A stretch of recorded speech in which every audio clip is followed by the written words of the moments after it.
Carlos Pereira, também, num minuto, digamos assim, a sua ordem do dia. Muito obrigado, boa noite a todos. Eu julgo que gostaria de hoje referir um aspecto que me parece muito importante, porque o ano escolar abriu há relativamente pouco tempo e temos sido confrontados com um conjunto de situações que nos parecem bastante preocupantes. Aliás, leva-nos a concluir que este Governo Regional, não é de agora, porque os resultados estão à vista de todos, mas este Governo Regional, de facto, demonstra não estar ao lado da escola, não estar ao lado da educação e, por essa via, não estar ao lado dos professores, dos pais, dos alunos, que todos os anos têm objetivos para cumprir e têm, obviamente, que garantir uma educação que seja adequada àquilo que são os objetivos de cada um deles. E, na verdade, o que nós somos confrontados com a abertura deste ano escolar é problemas com os professores, como é do conhecimento público, o Estatuto da Carreira Docente não é pacífico, problemas com os alunos, quer sejam nos transportes, quer sejam nas condições das escolas, quer sejam na própria alimentação, problemas com as próprias escolas, o financiamento das escolas, com problemas para pagar coisas tão básicas como a luz, a eletricidade, os telefones, enfim. Digamos que um assunto tão importante como a educação está a ser tratado a pontapé pelo Governo Regional e nós consideramos que em momentos de austeridade é preciso ter prioridades. E uma das prioridades que consideramos essencial é a educação, a par naturalmente também da saúde. E, infelizmente, esse não tem sido o moto do Governo Regional e isso nos entristece verdadeiramente. Carlos Pereira, tem a ver precisamente com o plano de ajustamento financeiro para a região. Ficamos a saber nos últimos dias de que o Estado tinha suspenso a transferência de algumas verbas para a Madeira, precisamente porque a região eventualmente não estaria a cumprir em algumas matérias. Bom, eu queria dizer que nós só ficamos a saber uma parte do problema e isto parece-nos que merece alguma reflexão do povo da Madeira e das instituições que acompanham esta questão da região autónoma da Madeira, porque repare, nós ficamos a saber que o Governo Regional suspendeu as transferências, mas não sabemos... Quem suspendeu foi o Governo Central. O Governo Central, perdão, que o Governo Central suspendeu as transferências, mas nós não sabemos exatamente porquê. Nós não sabemos porquê. Porquê?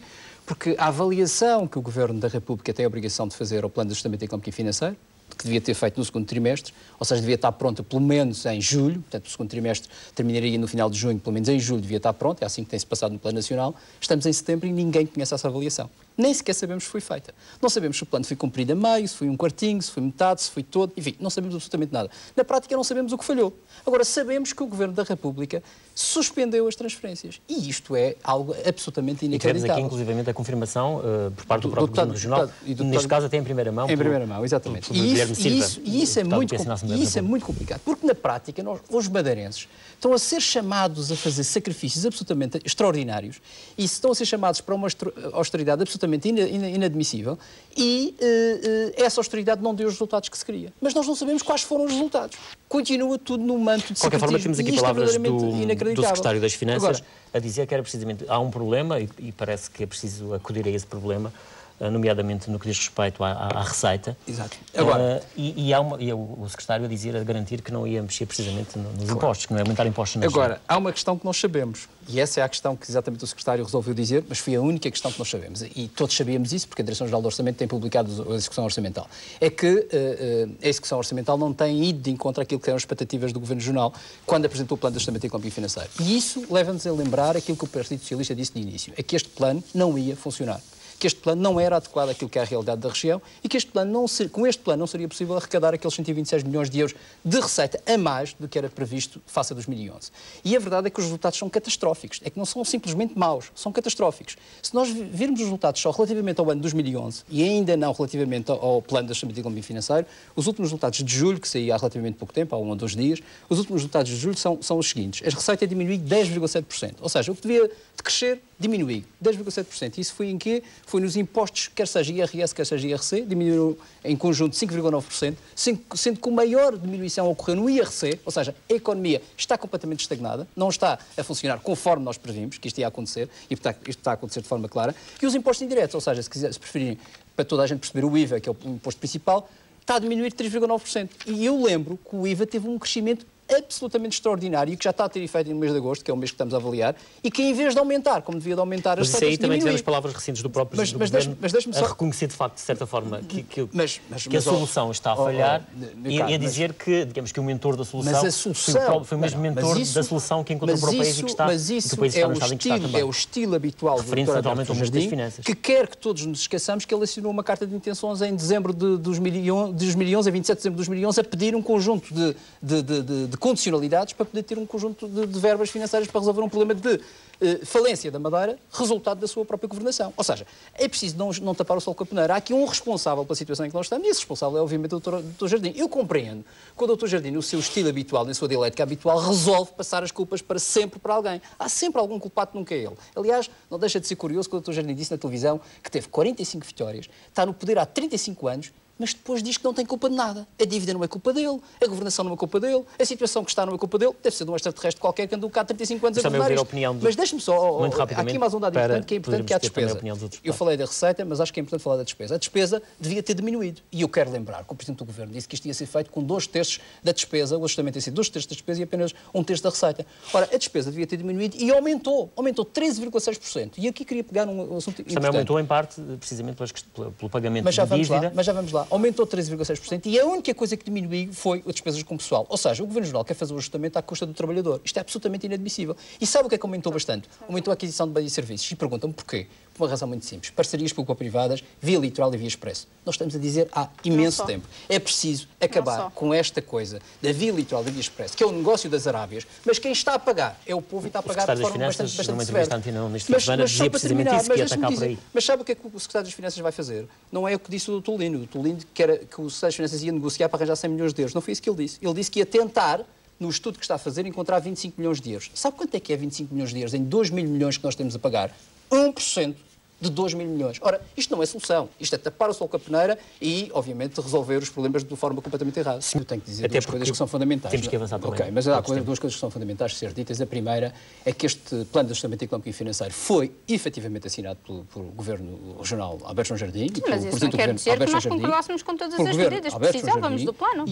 E é preciso lembrar que fizeram-no porque não tinham alternativa, segundo disseram, porque faliram a Madeira. Isto é fundamental que se diga. Não foi que ninguém os impôs, não havia alternativa. Levaram a Madeira a um estado de descalabro total que precisavam de facto de fazer isso. E isso foi feito de forma clara pelo Presidente do Governo. E é preciso lembrar outra coisa.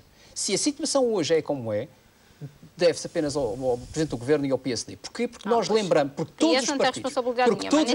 Eu vou já dizer, todos os partidos, na altura da discussão do Plano de Ajustamento Económico e Financeiro, disponibilizaram-se para apoiar e sustentar um conjunto de matérias. O Governo Regional resolveu fazer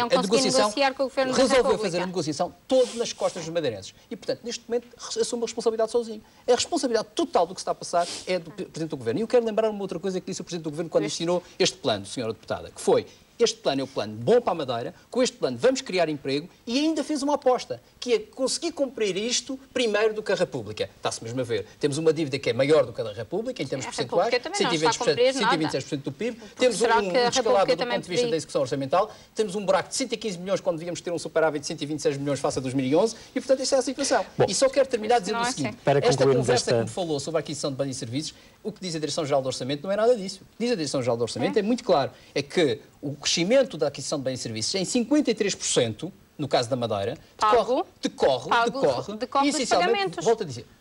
Dos pagamentos feitos este ano, porque recebemos verbas. Oxalá que tivéssemos conseguido pagar mais verbas. Sabe quais são os bolos principais? Um deles tem a ver com a via litoral e a via expresso. Volto a dizer. Como é que passaram 6 meses a tirar a austeridade sobre os trabalhadores, sobre as empresas, aumentaram os impostos, tiraram os salários dos trabalhadores, mas não conseguiram fazer uma negociação. Não conseguiram fazer uma negociação com a via litoral e com a via expresso. E agora dizem que vão reduzir 1% daquele negócio. Sinceramente, isto é gozar com os madeirenses, só pode ser. Vou outros.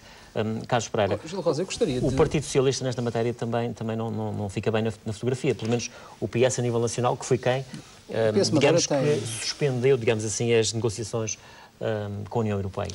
Bom, Gil Rosa, permita-me só separar duas questões distintas. Uma coisa é a carta do Dr. Sousa, outra coisa é o Centro Internacional de Negócios da Madeira e o debate sobre o Centro Internacional de Negócios da Madeira. A carta é um mote para isso. Muito bem, mas eu falarei da carta que eu gostaria de falar da carta. Sobre o debate, gostaria de fazer alguns comentários sobre o debate sobre o SIN.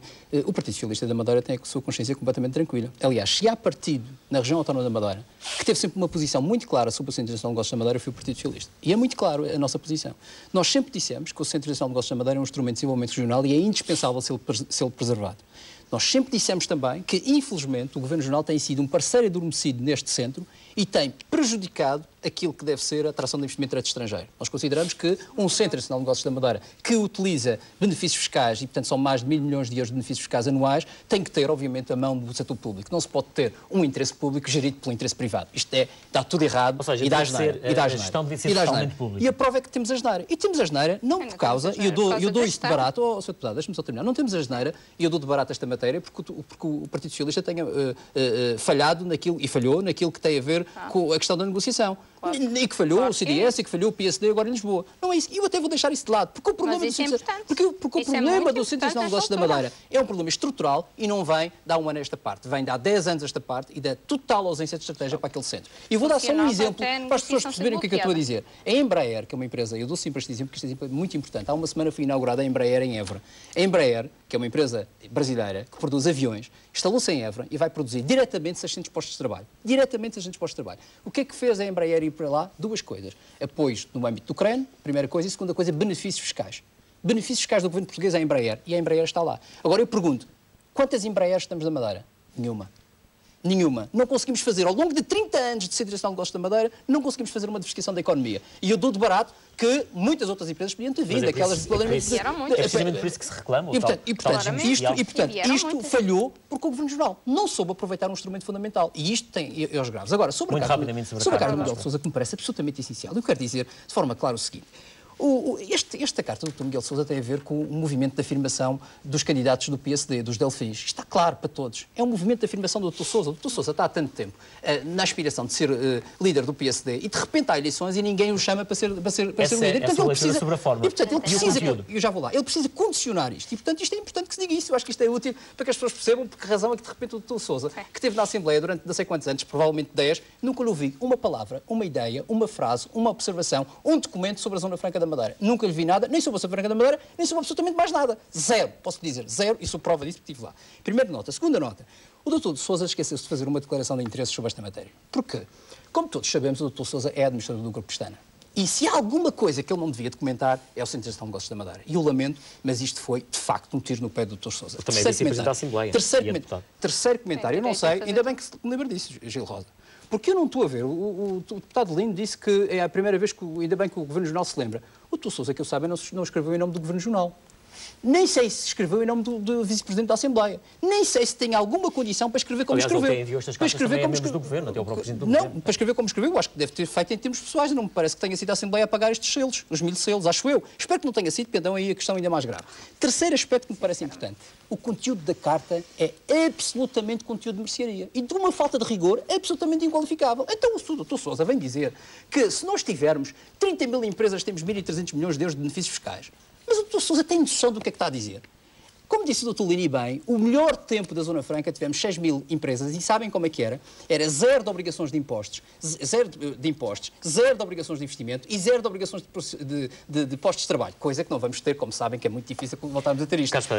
Só para concluir, sabe quantas empresas tem em Luxemburgo, que está no centro da Europa, que tem um sistema fiscal completamente competitivo? 16 mil empresas. O Dr. Sousa quer 30 mil. E mais, ele diz que com isto resolvemos o problema da Madeira. Eu pergunto ao Dr. Sousa, porquê que não pôs na carta, em vez de ser 30 mil, punha 50 mil e já agora resolveu o problema do país. Isto, de facto, é preciso um bocadinho mais de rigor quando se faz coisas destas, sobretudo mandar para 1000 pessoas. Parece-me um bocadinho exagerado. Mas, enfim, primeira coisa, é preciso clarificar o seguinte. O Partido Socialista continua a acreditar que o melhor sistema para funcionar é a democracia parlamentar. E nós continuamos a bater nesta tecla. Continuamos a dizer, naturalmente, que a democracia falhou na Madeira e está a falhar na Madeira. E o problema para a democracia estar a falhar na Madeira reside precisamente no Parlamento. E nós não queremos um Parlamento ausente, nós queremos um Parlamento presente. O grande problema da Madeira é não ter tido um Parlamento que nos momentos certos, nos momentos críticos e nos momentos em que o Governo Regional, que está na Quinta Vigia, fez a asneira, cometeu erros, cometeu irresponsabilidades, escondeu dívida, o Parlamento não esteve presente para fiscalizar. E este aqui é que reside o problema. Porque se o Parlamento, nesses momentos, estivesse a fiscalizar o Governo Regional, porventura nós não chegávamos ao ponto em que estávamos. Eu lembro, mais uma vez, já o lembrei imensas vezes, mas vou lembrar mais uma vez. O Partido Socialista, quando pediu uma comissão de inquérito para avaliar a dívida há 2 anos, fez com a consciência que o problema era muito grave e que podíamos estar à beira da bancarrota. Fizemos de forma clara. A comissão de inquérito foi à frente e o PSD transformou num autêntico numa autêntica fraude aquele relatório. Mas como sabem, funciona a democracia, as maiorias... Deixa-me só terminar. O PSD acabou por dizer que a dívida era só 2 mil milhões. Passado 2 meses eram 6,3 mil milhões. Tem a ver com a data do relatório, é de facto, 2 meses depois. Isto é de facto algo verdadeiramente relevante. Para concluir, sobre aquilo que disse sobre a democracia, o que está aqui em causa é de facto um Parlamento que não respeita as minorias, que não respeita a pluralidade, que não respeita as comissões de inquérito, que não respeita aquele valor essencial de um Parlamento que é a fiscalização do governo. Não há uma democracia parlamentar sem um Parlamento a fiscalizar. E, portanto, deveria regressar mais cedo ao aquilo que disse o doutor Coelho, embora o regimento o regimento da Assembleia diga que os trabalhos são interrompidos nos meses de julho e agosto. O que ficou para mim muito claro com o que disse o deputado Coelho, e aí preocupa-me, é que o Sr. deputado Coelho tanto faz uma democracia parlamentar como uma ditadura. E se nós tivermos só um governo, temos uma ditadura, não temos uma democracia parlamentar. E isso nós não estamos de acordo. O que nós temos tido na Madeira é uma ditadura. Mas temos de deixar de ter. Mas temos de deixar de ter. E só vamos deixar de ter quando a democracia funcionar. Sobre o funcionamento e o prolongamento do funcionamento, o que o Partido Socialista quer alertar à população é que não é um menor, e eu discordo frontalmente daquilo que diz o deputado Coelho, não é menor a circunstância da Assembleia não estar a funcionar. Muito pelo contrário. A presença da Assembleia, o funcionamento da Assembleia, de forma clara e de forma séria e transparente, coisa que não tem acontecido de facto nessa matéria, concordo com o Sr. deputado Coelho, é indispensável para a boa saúde das finanças regionais, para a boa saúde da educação, da saúde. O PS, no fundo, o que queria eram sessões extraordinárias ao longo deste mês de setembro. Uma vez que o regimento da Assembleia diz que os trabalhos parlamentares ficam suspensos, digamos assim, nos meses de agosto e setembro. Sim, o regimento da Assembleia é uma coisa feita pelo líder parlamentar do PSD. O líder parlamentar do PSD fala à sua maneira e à sua agenda, é a agenda do deputado Jaime Ramos que funciona para a agenda da Assembleia. Isso tem que acabar. Isso tem que acabar. E é urgente que isso acabe. Se nós tivermos uma Assembleia que de facto discute os assuntos da Madeira, que discute os problemas da Madeira, repare, nós estamos perante um problema. Nós estamos em plena. Deixa-me só terminar. Nós estamos em plena falência da região, sem nenhuma solução. O governo sem nenhuma estratégia, sem nenhum problema, a Assembleia está fechada. A Assembleia que representa o povo não tem um debate sobre a matéria. O Dr. Jardim não vai lá discutir os seus assuntos, discutir as responsabilidades que tem, discutir os caminhos que vai levar. Isto não acontece em nada do mundo. O seu ponto de vista. Permita-me falar da Madeira. A Madeira precisa, de facto, de um sobressalto cívico urgente e nesta última manifestação foi um sinal interessante daquilo que é a reação do povo face àquilo que é o clima de austeridade que foi imposto pelo Governo Regional da Madeira. Nós temos um plano que é 3 vezes mais duro do que aquilo que se está a passar na Madeira e, naturalmente, que as pessoas estão a sentir isso. As pessoas estão a sentir na pele, no seu dia-a-dia, no seu cotidiano, as pessoas que têm os filhos, que têm os transportes públicos, que têm os transportes aéreos para utilizar e estão a sentir cada vez mais com menos dinheiro no bolso, cada vez mais com mais dificuldades e, obviamente, resolveram fazer aquilo que parece óbvio e que, infelizmente, não tem sido habitual na região, porque, de facto, se fosse mais habitual, porventura já não tínhamos a situação que temos e estaríamos numa situação diferente.